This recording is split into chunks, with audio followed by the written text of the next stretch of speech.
Shalom. Dentro do oitavo mandamento, nós temos uma série de comportamentos que nós podemos colocar ali dentro desse mandamento do Senhor. Por exemplo, a defraudação, o furtar, a defraudação sexual.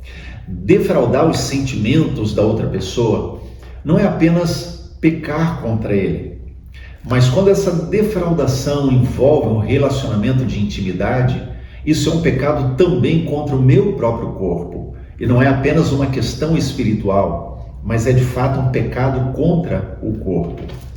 Leia comigo o que o apóstolo Paulo escreveu lá em 1 Tessalonicenses, no capítulo 4, os versos 3 a 6.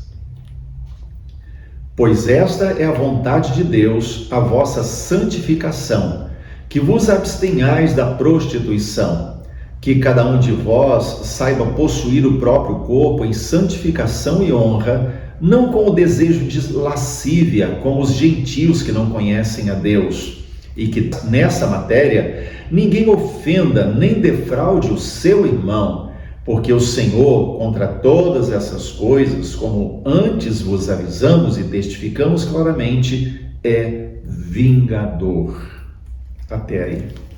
Defraudar alguém é danificar, é machucar, é manchar a honra de outra pessoa, é manchar as emoções da outra pessoa.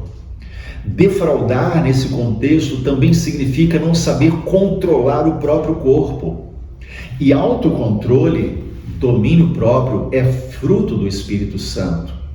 E a pessoa que na verdade, não consegue se controlar com adultério, com pensamentos impuros, com pornografia, com masturbação, com todas essas coisas, pecados e distorções sexuais. Na verdade, o que ela precisa é Espírito Santo, é mais de Deus, porque quanto mais cede nessa área, menos de Deus está revelando que tem.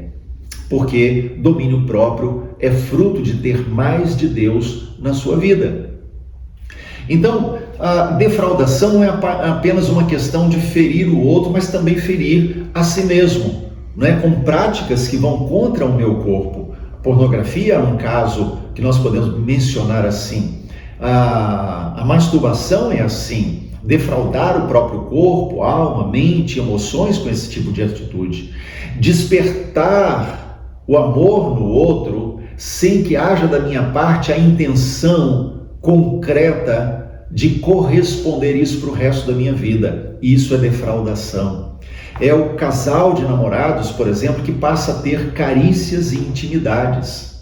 Provérbios capítulo 26 diz que quando nós provocamos sentimentos, reações de carícias na outra pessoa, sem que haja em nós o real compromisso de vida, de realmente correspondermos o resto da nossa vida com aquela pessoa, e fazemos isso antes do casamento, nós estamos provocando na vida daquela pessoa uma morte, porque antecipamos um prazer que deveria ser para dentro da aliança do casamento. E então, quando fazemos isso, despertamos amor, desejos no outro que, na verdade, estão defraudando, estão machucando, estão manchando as emoções e a honra da outra pessoa. Então, quando Provérbios 26, versos 18 e 19 diz que, como louco que lança fogo, flechas e morte, assim é o homem que engana o seu próximo e diz, fiz isso por brincadeira, eu poderia traduzir esse verso da seguinte forma: como louco que lança fogo, flechas e morte, é aquele que brinca com as emoções do outro e faz isso por egoísmo, apenas para manipular, apenas para extrair do outro um desejo carnal pessoal. Quando um cônjuge se nega ao outro, está fazendo a mesma coisa, defraudação sexual.